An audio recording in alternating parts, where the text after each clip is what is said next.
Please welcome Salma Lyon. Keep going, go on. Hello, good evening, Leicester. How are we doing? We're good. I'm Salma. I'm a British Pakistani mum of 3. So that means I'm very judgmental about their work. My youngest pictures are shit. She just draws a big fucking circle, 4 sticks coming out of it. And as I'm tearing it up, I'm like, if you ever fat shame mummy like that again, I will burn Barbie's dream house down. Forgot to say, I'm also perimenopausal. Yeah, this will explain the righteous ire I have, okay? I mean, I got 2 periods in a month. What the fuck? God is a man. I had a comedy promoter, right? And she came up to me and went, Salma, you better not be doing material being perimenopausal and growing up as a Pakistani. And I thought, fuck it. She's a massive gutti. And I'm only doing material about perimenopause and in Punjabi. मैं perimenopausal हाँ 2 period महीने विचन एक के चुद्दे अल्लाह बंदा है. Thank you. I got 1 lonely clap from the white person. Thank you. So I can't see this light, love. Sorry. Look, you know what? Thank you for that. I appreciate it. Thank you. But you know what? Punjabi, right? It's an easy language to learn. Because my family has broken it for you. You're welcome. Right? So, for example, cricket. Snooker. Fucking hell, you said it in the Asian accent as well, you racist bastard. Look, going back to my children, they're middle class. Yeah, they don't tell you that side effect of social mobility, do they? Honestly, so I got this tough love, right, from being East End, working class, Pakistani, done good. Yes, I expected a cheer, Leicester. There we go. I'm Tony Blair's bloody wet dream. Yeah? I'm an Aldi Prosecco socialist.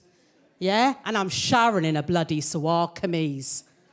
I mean, not in this get-up. If my mother saw me in this, she'd be like, Kapde pa. Literal translation, clothes on. She is simple and basic. Mothers, right, they get inside your head, don't they? And believe it or not, right, my mother is more judgmental than me. And I think that's why I'm not scared of audiences, because there's nothing you lot can say that she hasn't said already. We go shopping together, and she literally looks at the shopping assistant. Her opener to the shopping assistant is pointing at me, right, looking at them and going, "It extra large, yeah." And then she points at herself, "Small." This is all uninvited, by the way. My mother makes everything into a big competition. But one thing I'll give her, right? She's an annoyingly good chef.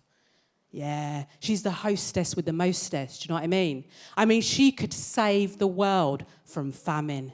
She won't, because she's fucking tight. One thing she can't cook, though, is roast potatoes. Nah. She refuses, right, to parboil them before you put them in the oven, which is the Delia Smith way, right? And she's aggy at Delia, right? Because Delia's got the book deals.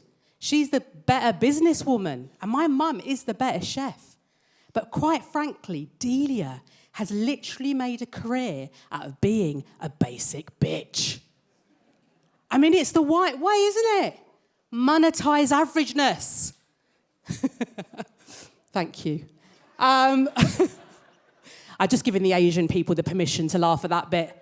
The other thing she doesn't have, right? She doesn't have a kitchen island. No, and I knew I arrived at the altar of the middle-class kingdom when I became the proud owner of a pig in Kitchen Island.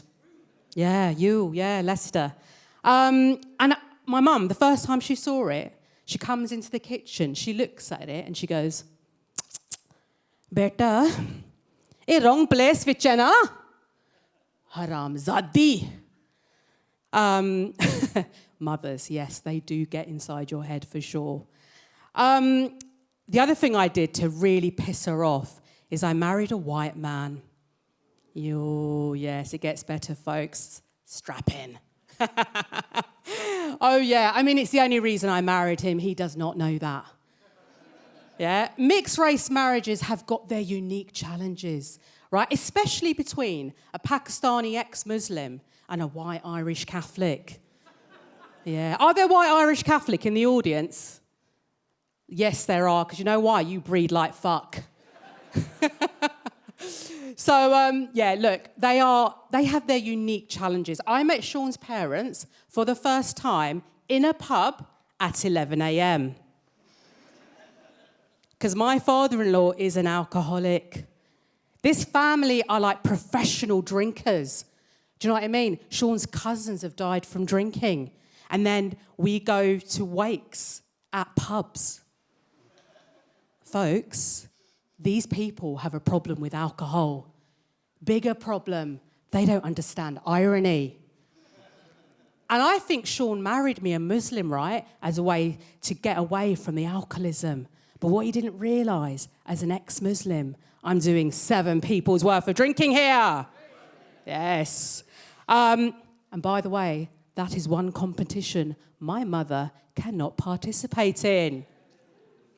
Now, my father-in-law did the weirdest thing, right? It's like a weirdest display of unity that only a drunk man can think of. He put on an Irish folk tune on the jukebox called Pakistani Pat. You're fucking shocked. Imagine how I felt. I hadn't even had a drink. Right? So let me explain Pakistani Pat, right? It's about a man with Pakistani and Irish heritage, written in the 70s, so diversity training, not a thing. And speaking of diversity, don't expect me to sing it. Spot the fucking racists. Right? No, seriously, my Irish accent is so bad, it sounds Jamaican. Right? It's a whole level of racism you just don't need. And sir, stop shouting for it, find it on Spotify. One thing I'll say, so like growing up in my 20s, right, to a Pakistani family, it's like the worst game of marry, shag, and avoid, right? Marry, you're made to go on some fucking forced tour of Pakistan and come back married to your first cousin, right? And literally all my cousins look like that one from the Goonies. And you know which one I'm chatting about. Yeah. And shag, yes, I did. At university. I was not only Tony Blair's wet dream, I was everyone's wet dream. Yeah, it was great. Shagging the sports science lads. Bloody hell, looked great, great bodies, didn't talk much. Suited me perfectly. You know what I mean? That's what it's for, uni, just shagging. Everyone was doing it.